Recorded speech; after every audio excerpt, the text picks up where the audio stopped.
কবি অন্নদাস শঙ্কর রায়ের কবিতা নেমন্তন্ন। যাচ্ছ কোথা?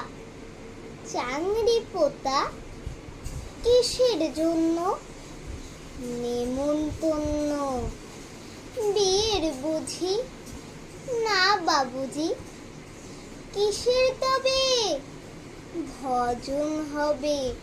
শুধুই ভজন? প্রসাদ ভোজন। কেমন প্রসাদ?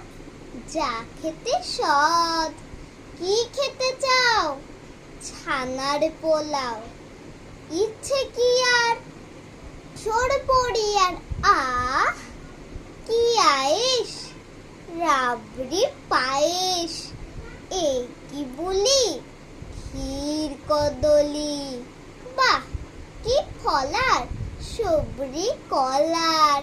এবার থাম, ফজলি আম। আমিও যাই না মশাই। নমস্কার।